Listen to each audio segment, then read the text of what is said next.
నమస్తే రమగారు. నమస్తే జయ. రమగారు, ఎలాంటి సిచ్యువేషన్‌లో అయినా కూడా ధైర్యంగా ఉండాలి, తెలివిగా ఉండాలి. మనం ఆడపిల్లలకి కానీ, మగ పిల్లలకి కానీ చెప్తూ ఉంటాం. ఇప్పుడు మనం మామ్ కాబట్టి ఆడపిల్లల గురించి మాట్లాడుకుందాం. చిన్న, పెద్ద అన్న తేడా లేదు. సిచ్యువేషన్‌ని బట్టి బిహేవ్ చేయాలి. అది తెలివిగా ఉండాలి, ధైర్యంగా ఉండాలి. ఇలా ఇన్స్పిరేషనల్‌గా చెప్పడానికి ఏమన్నా పాత రకం స్టోరీస్ ఏమన్నా ఉన్నాయా? మనం ఎక్కువగా ఆడవాళ్ళ కథలు చెప్పుకుంటాం. అవునండి.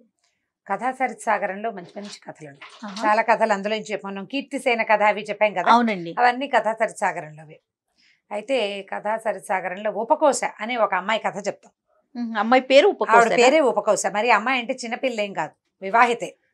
అయితే ఉపకోశ కథకి ముందు చాలా కథ ఉంది, తర్వాత చాలా కథ ఉంది. ఉపకోశ కథ మాత్రమే చెప్పుకుందాం మనం. ఓకే అండి. ఉపకోశ భర్త వరరుచి అని ఆయన ఒక కవి. ఏం పేరండి? వరరుచి. వరరుచి. ఈ వరరుచి కాళిదాస్ కాలంలో కూడా ఉన్నారని చెప్తారు. ఆహా. ఉన్నారని చెప్తారు. ఈయన ఒక వరరుచి. ఈ వరరుచి ఏం చేశారంటే తపస్సు చేసుకోవటానికి వెళ్ళాడట. వెళ్తూ ఏం చేశాడు, భార్యని అంతకుముందు ఎక్కడో చూసి అమ్మాయి చాలా నచ్చి పెళ్లి చేసుకున్నాడు. వివాహం అయింది, కొంతకాలం కలిసి ఉన్నారు. తర్వాత ఆయన ఎక్కడికో తపస్సు చేసుకోవడానికి కొంతకాలం, అంటే మెడిటేషన్ లాంటిది ఏదో, ఇంకా కొంచెం వ్యాకరణాన్ని దాన్ని సాధించడానికి, భాషను సాధించడానికి తపస్సు చేసుకోవడానికి వెళ్ళాడు. ఈ వెళ్తూ వెళ్తూ ఏం చేశాడట, హిరణ్యగుప్తుడని ఒక వ్యాపారస్తుడికి తన భార్య పోషణార్థం కొంత ధనం ఇచ్చెళ్ళాడు. అంటే పెద్ద ఎత్తునే ఇచ్చాడు, పెద్ద ధనమే. భార్య దగ్గర ఏదో కొద్దిగా డబ్బు ఉంది, పెద్ద ఇల్లు వాకిలి ఉన్నాయి. అమ్మాయి నేను కొంతకాలం వెళ్ళొస్తానన్నాడు. సరే వెళ్ళాడు. ఈ ఉపకోశ మహాసౌందర్యవతట. ఆవిడ చాలా చక్కగా ఉండేది. ఒక 5-6 చెలికత్తెలు, ఇంట్లో పనిచేసే వాళ్ళు ఉన్నారు. వీళ్ళకి సరిపడా వస్తు సామాగ్రి ఉంది, ధనము ధాన్యం ఏవో కొంత ఉన్నాయి. ఏదైనా పెద్ద ఎత్తున డబ్బులు కావాలంటే హిరణ్యగుప్తుడి దగ్గర డబ్బులు ఉన్నాయి, తీసుకోమని వార్త చెప్పాడు ఈ అమ్మాయికి. ఓ రోజు ఏం చేసిందట, ఈ అమ్మాయి గుళ్ళోకి వెళ్ళింది. ఈవిడ ఉపకోశ వెళ్ళేసరికల్లా ఆ ఊరి రాజుగారి దగ్గర ఉన్నటువంటి చిన్న మంత్రి, ఓ 10 మంది మంత్రులు ఉంటే ఆఖరి వాడి బాగా యంగ్ వయసులో ఉన్నాడు. అతను ఏం చేశాడు, ఈ అమ్మాయిని చూసి అబ్బాయి ఎంతో బాగుందని ఆ అమ్మాయి దగ్గరకు వచ్చాడు. నీ భర్త లేడు, నువ్వు నాతో రమ్మని అడిగాడు. అనేసరికల్లా ఈ అమ్మాయి భయం వేసింది, కాదని తప్పించుకుంది.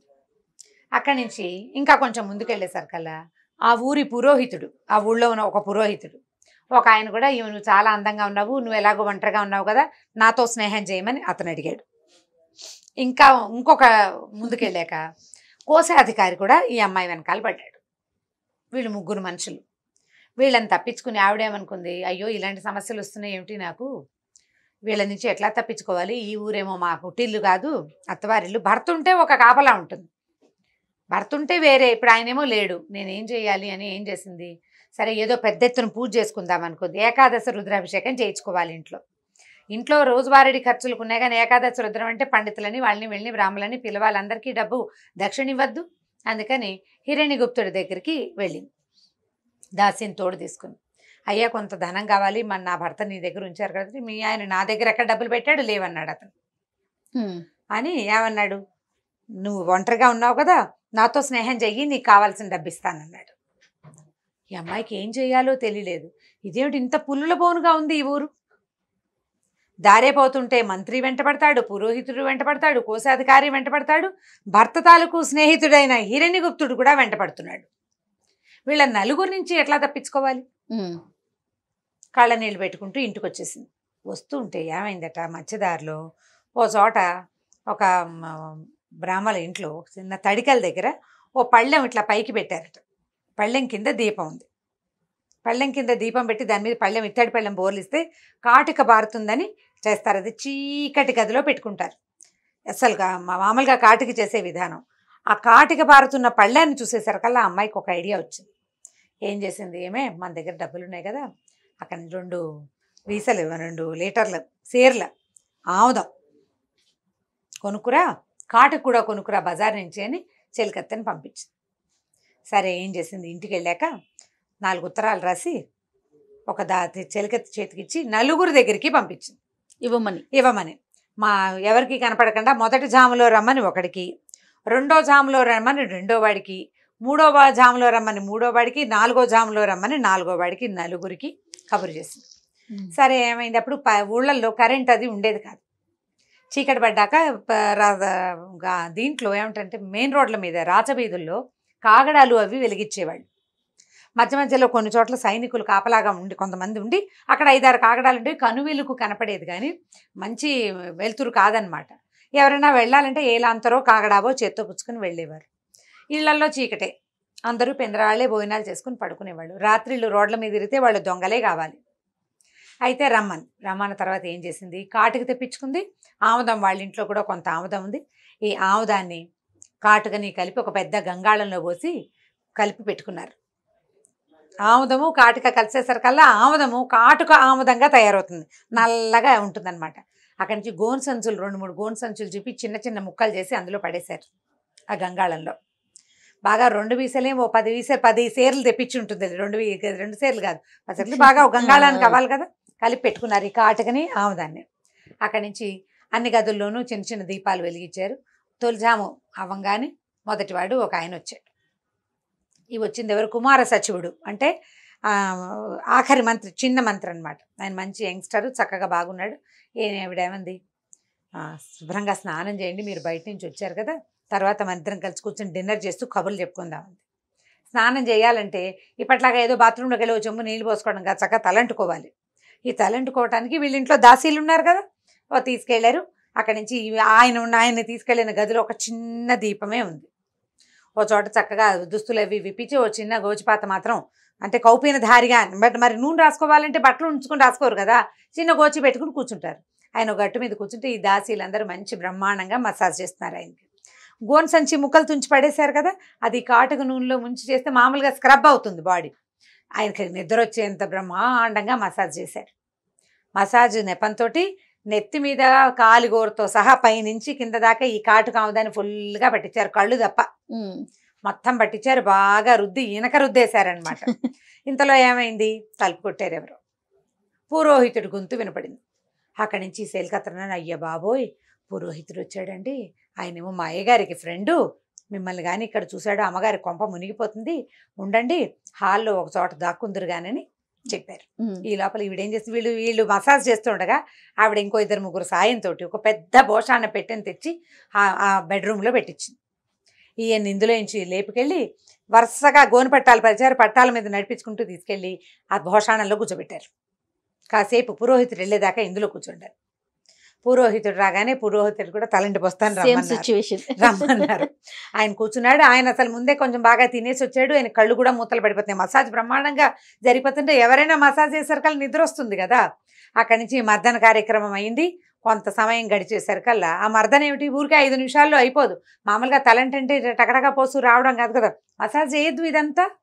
ఈ లోపల 3వ ఆయన వచ్చేసాడు, కోశాధికారి. రాగానే అయ్య బాబు ఇంకేముంది, ఎవరు వచ్చారు, అమ్మగారు చుట్టాలో అయ్యగారు చుట్టాలో తెలియదండి, అయ్యవారు మీరు దాక్కోండి అని చెప్పేసి మళ్ళీ గోను పట్టాల మీదుగా నడిపించుకుంటూ తీసుకుపోయి, అంటే ఇల్లంతా కాటికి అంటకుండా ఆయన తీసుకెళ్ళి భోషాణంలో కూర్చోబెట్టారు. మళ్ళీ ఆయన్ని కూడా సరే, మళ్ళీ 3వ వాడు వచ్చాడు. 3వ కథ కూడా ఇలాగే మళ్ళీ భోషాణం దారి పట్టింది. పెద్ద భోషాణం పెట్టారు. ఈ భోషాణంలో చీకటి గుయ్యారంలో ఉన్న వాళ్ళకి ఓ పక్కన గదులన్నీ చీకటి, చిన్న చిన్న దీపాలు, కన్ను పొడుచుకున్నా ఏమీ కనపడదు. అదేమో పెద్ద పెట్టే. ఈ ఒళ్ళంతా జిగురు, ఇదంతా వదిలించుకోలేకపోయారు. స్నానం అవ్వలేదు ఇంకా, నూనె రాశారు అంతే కదా. ఒకళ్ళ మీద ఒకళ్ళు పడిపోతున్నారు మనుషులు వచ్చి. ఇప్పటికి 3 వచ్చారు. ఇప్పుడు చివరిగా హిరణ్యగుప్తుడు వచ్చాడు, వ్యాపారస్తుడు. రాగానే ఆయన లోపలికి వచ్చాడు.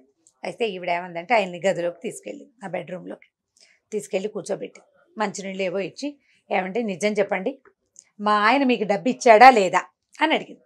అడిగితే ఆయన అటు ఇటు చూశాడు. దాసీలు కూడా లేరు, సాక్ష్యం చెప్పడానికి ఎవరు లేరు. ఇచ్చాడు, బోల్డ్ అంత డబ్బు ఇచ్చాడు నీకు ఇవ్వమని, నేను ఇస్తాగా నీకు అన్నాడు. అనగానే సరే ఈవిడ వెంటనే ఎందుకు చేతులు జోడించి, గృహదేవతలారా మీరు ఎక్కడున్నారో ఈయన చెప్తున్నాడు, హిరణ్యగుప్తుడు నిజం చెప్తున్నాడు, అది మీరు విన్నారు కదా, అది విని జ్ఞాపకం పెట్టుకోండి.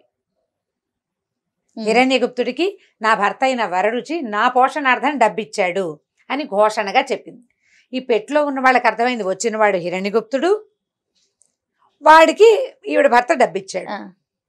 తాము విన్నారు, విని ఊరుకున్నారు. వాడు కూడా వచ్చి మీద నెత్తి మీద పడతాడేమో అని భయపడి తెచ్చారు. సరే ఏం చేశారు, ఈవిడంది సరే ఎలాగో మన మాటలు అయిపోయినాయి కదండి, మంచినీళ్ళు తాగారు, కొద్దిగా స్నానం చేద్దరు కానీ పదండి, శుభ్రంగా స్నానం చేశాక అప్పుడు మనం భోజనం చేద్దాం. సరే బాగుంది. ఈయన కూడా యథాప్రకారం నూనె రాశారు, నలుగు పెట్టారు. ఈసారి ఏం చేశారు, ఆ కాటుగా నలుగి ఇంకేం పెట్టి బాగా అంటించిన తర్వాత ఏమైంది, గంటలు మోగటం మొదలుపెట్టినాయి. తెల్లవారుజాము అవుతోందనమాట 12:30. అంటే ఇక అక్కడి నుంచి రోజు మారిపోతున్న గుర్తుకి మోగంగానే వీళ్ళేమన్నారు, సైనికులు వచ్చేస్తారు, మీరు ఇక్కడి నుంచి వెళ్ళిపోండి అని లేవదీశారు. నేనన్నాడు, అబ్బాయి నేను వెళ్ళను, నేను ఈ అమ్మాయి కోసం వచ్చాను కదా, ఉపకోస కోసం. అంటే ఉపకోస లేదు, గడిది గుడ్డు లేదు, నీకు ఉపకోసం నువ్వు వస్తే మాత్రం మేము తలుపులు తెచ్చుకుని కూర్చున్నాం అనుకున్నావా, పో నీ దాసీలు ఏం చేశారు, మెడపట్టుకు గెంటేశారు ఆయన్ని, బయటికి తోసేసి తలుపేసేశారు. ఇప్పుడు బయట నుంచున్న వాడు ఎవడు, ఈ వ్యాపారస్తుడు హిరణ్యగుప్తుడు, అతని ఫ్రెండ్, అతని వరరుచి తాలూకు స్నేహితుడు. కేవలం గోచిపాత మాత్రమే ఉంది శరీరం మీద, ఒళ్ళంతా కాటక నూనె, కుక్కలు వెంట పడతాయి, మనిషి దొంగ అనుకుంటారు. ఈ సైనికులకి దొరకకుండా నానా పాట్లు పడి అష్ట కష్టాలు పడి ఎలా ఆగోలాగా ఇల్లు చేరెళ్ళాడు, నానా కష్టాలు పడిపోయాడు. ఈ లోపల మధ్యలో సైనికులు వెంబడబడ్డారు, ఆ సొందు ఈ గొందు తిరిగి తెల్లవారుతుండగా ఇల్లు చేరాడు. అక్కడ ఇక్కడ దాక్కుని వస్త్రాలు లేవు, చెప్పుకుంటే సిగ్గుచేటు. మొత్తానికి ఇల్లు చేరేసరికల్లా దాసదాసి జనం అంతా, అసలు ఈ కాటికి ఎక్కడదండి, మీరు మురుగుంటలో పడ్డారంటే నమ్ముతాం పోని, కాటికి ఏమిటి, పైగా అసలు ఒళ్ళంతా ఇట్లా అంటించినట్టు లోపల కూడా ఇంకిపోయింది, మర్దం చేసేసారు, బాగా రుద్ది పెట్టేసారు, ఆవుద మొత్తం ఒంటికి పట్టేసింది, అంతా కాటికమయం. అక్కడి నుంచి గుండిగల కొద్దీ వేడి నీళ్లు పోసినా ఆ కాటికి ముద్దలు వదల. ఆయన నానా తంటాలు పడ్డాడు, ఉండిపోయాడు ఇంట్లో. మర్నాడు బయటికి రాల. మర్నాడు ఏమైంది, కొంచెం ఎండెక్కాక రాజుగారు మామూలుగా సభ కొలువు తీరుస్తారు కదా, ఈ ఉపకోశ అక్కడికి రాజుగారి కొలువుకి వెళ్ళింది. వరరుచి గారి భార్య మిమ్మల్ని కలవాలనుకుంటుంది అనేసరికల్, ఏమిటో బ్రాహ్మణి ఆవిడేదో కోరుకుంటుందని రమ్మనేసరికల్ ఆవిడేమంది, హిరణ్యగుప్తుడు అనే వ్యాపారస్తుడికి నా భర్త ధనం ఇచ్చాడు, అతను నాకు ఇవ్వలేదని చెప్తున్నాడు, నేను వెళ్ళి అడిగితే నాకు డబ్బు ఇవ్వలేదండి, నా డబ్బులు నాకు ఇప్పించమని అంటే సరే పిలిచారు హిరణ్యగుప్తుని. ముందు రోజు అవమానపడి ఉన్నాడు కదా, నాకేం డబ్బులు లేదు, నా దగ్గర లేదు, నాకు తెలియదు అన్నాడు. అనేసరికల్లా ఈవిడంది, అదేంటండి, నిన్న రాత్రి 4వ జామున ఈయన ఒప్పుకున్నాడు, మా ఇంట్లో ఉన్న గృహదేవతలు విన్నారు ఇదంతా, ఈయన చెప్పింది, కావాలంటే మా గృహదేవతలతో సాక్ష్యం చెప్పిస్తానంది. మామూలుగా మనం ఏం చెప్తాము, ఇలవేల్పు గృహదేవత అని చెప్పుకున్నాం, వాళ్ళు ఏమైనా సాకారంగా ఉంటారా, వెంకటేశ్వర స్వామి మా ఇలవేల్పు అంటే ఆయన రా అంటే వచ్చి మన ఇంట్లో కాఫీ తాగుతాడేమిటి, తాగడు కదా, ఇలవేల్పని చెప్పుకుంటాం. గృహదేవతలు వినడం ఏమిటి, వాళ్ళు చెప్పడం ఏమిటి, ప్రజలంతా ఆశ్చర్యపోయారు, రాజుగారు మరీ ఆశ్చర్యపోయాడు. అమ్మ ఇది సాధ్యమేనా అన్నాడు. తప్పకుండా సాధ్యమండి, మా ఇంట్లో భోషాణం ఉంది, నా భర్త నా గృహదేవతలను అందులో స్థాపించి వెళ్ళాడు నా రక్షణ కోసం, భోషాణాన్ని తెప్పించండి. మా భోషాణంలో ఉన్న గృహదేవతలు ఈయన చెప్పినటువంటి మాటని వాళ్ళు విన్నారు, వాళ్ళు చెప్తారు అనేసరికల్లా ఆ భోషాణం దగ్గర వెళ్తే భోషాణాలే బరువుగా ఉంటాయి, అందులో 3 మనుషులు ఉన్నారు, ఓ 10 మంది సైనికులు దానికి అటో కర్ర ఇటో కర్ర ఊతంగా వేసి మోసుకొచ్చారు, ఊహం అని. మొత్తానికి మోసుకుని లోపలికి వచ్చిన తర్వాత రాజుగారు, అమ్మ ఈ వీళ్ళతోటి ఎట్లా చెప్పిస్తావు ఈ గృహదేవతలతో అంటే, ఈవిడ దండం పెట్టింది పెట్టకేసి, ఓ గృహదేవతలారా, నిన్న రాత్రి 4వ జామున తొలి జాము మలిజాము 3వ జాములో ఈ బాక్స్ డబ్బాలో ప్రవేశించినటువంటి మీరు 4వ జామున నా గృహానికి వచ్చినటువంటి హిరణ్యగుప్తుడు ఏం చెప్పాడో అది మీరు విన్నారు కదా అంటే ఏమంటారు ఇప్పుడు, కాదంటానికి లేదుగా, లేదు. ఇంక ఈవిడ ఇంకా వేసింది మెలిక, ఒకవేళ మీకు తెలిసి నిజం చెప్పకపోతే మిమ్మల్ని ఇప్పుడే కాల్చేస్తాను, నూనె పోసి అంటించేస్తాను, నా రక్షణ కోసం మిమ్మల్ని నా భర్త ఇందులో ప్రవేశపెట్టాడు, నన్ను రక్షించాలి కదా కదా, కాబట్టి సాక్ష్యం చెప్పవలసిందే మీరు అనేసరికల్లా అని శబ్దం వినిపించింది. హిరణ్యగుప్తుడికి నా భర్త డబ్బిచ్చింది నిజమేనా అంటే వచ్చింది లోపల నుంచి. అందరూ వింటున్నారు, 3 మొగ్గ గొంతులు కలిసి ఒక సౌండ్గా వినపడుతున్నాయి. పైగా పెట్టెల్లోనూ వాట్లలోనూ మాట్లాడుతుంటే ఎలా సౌండ్ వస్తుంది, అని వస్తుంది లోపల నుంచి. అక్కడి నుంచి హిరణ్యగుప్తుడు నిన్న రాత్రి 4వ జామున నా ఇంటికి వచ్చింది నిజమేనా అంటే నిజమే, నువ్వు నీ భర్త నాకు డబ్బు ఇచ్చాడని ఇతను ఒప్పుకున్నది నిజమేనా అంటే నిజమే అనగానే రాజుగారు అన్నారు, నువ్వు ఒక బ్రాహ్మడి గృహానికి, నీ స్నేహితుడి గృహానికి అతను లేనప్పుడు, అతని భార్య ఒకతే ఉన్నప్పుడు నువ్వెందుకు వెళ్ళావు, ఒకటి అతను నీకు డబ్బు ఇస్తే డబ్బు ఇవ్వలేదని నువ్వు బయట చెప్పి డబ్బు ఇచ్చాడని ఇంట్లో ఎందుకు చెప్పావు, ఈ అభియోగాల మీద ఇతను అరెస్ట్ చేయండి అని హిరణ్యగుప్తుని పట్టేశారు. తర్వాత రాజుగారు అడిగాడు, అమ్మా ఏమిటి ఈ రహస్యం, ఎవరింట్లో అయినా గృహదేవతలు పలికే గృహదేవతలు నేను ఎక్కడా చూడలే, ఆ వరరుచి గారి తపస్స నీ తాలూకు పుణ్య ప్రభావమా ఇదంతా, అదేమిటో కనుక్కోవాలని ఉందమ్మా, నిజం చెప్పమన్నట్టు. పెట్టె తెరిపించి చూడండి ప్రభు మీకే తెలుస్తుందంటే పెట్టె తెరిస్తే ముగ్గురు ఉన్నారు చక్కగా. ముగ్గురు పెద్ద మనుషులు, ఉమ్, అందులో 2 రాజుగారి ప్రథమ సేవకులు, పురోహితుడు కూడా రాజసేవకుడే. ఆ, కాటుక జిడ్డు ఓడుతూ ముగ్గురు బయటకు వచ్చారు. ముగ్గురు గోచిపాత రాయిలు వచ్చి నుంచున్నారు. నుంచునేసరికల్లా రాజుగారు వీళ్ళ ముగ్గురిని ఊరి నుంచి బహిష్కరించండి, వీళ్ళ దగ్గర ఉన్న మొత్తం డబ్బు ప్రభుత్వ పరం చేయండి, ఒంటరిగా ఉన్న స్త్రీల మీద ఈ రకమైన అత్యాచారపు ప్రయత్నాలు, ఈ అమానుషమైన ప్రయత్నాలు చేయొచ్చా? వరడుచి మీతో పాటు ఇక్కడ పనిచేసిన వాడు, అతని భార్యను సోదరతుల్లిగా చూడాలి, సోదరిత్వం లేకపోతే పీడపోయి మీ దారిని మీరు ఉండాలి, ఆమె దారిని ఆమెను బతకనివ్వాలి. అది కాకుండా ఇలాంటి వాటికి పూనుకుంటే మీకు ఇదే చేస్తని అక్కడి నగరంలోంచి బయటికి పంపించేశారు. మొత్తం 4, ఓకే. ఒకటి జైల్లోకి వెళ్ళాడు, 3 బయటికి పోయారు. ఉమ్, అక్కడి నుంచి ఈ ఉపకోసం తన తాలూకు చెల్లెలుగా భావించి ఆమె తాలూకు పూర్తి రక్షణ భారాన్ని వరరుచి తిరిగి వచ్చేదాకా ప్రభువే తీసుకున్నారట. ఓకే. కథ కంచికి మనం ఇంటికి. చాలా బాగుంది రమ్మగారు. ఇప్పుడు అమ్మాయి ధైర్యంగా ఉంది. ప్రతిసారి ఇదే సిచ్యువేషన్ వస్తుందా, ఇలాగే వస్తుందా, ఇలాంటి అవకాశమే ఉంటుందంటే ఉండకపోవచ్చు.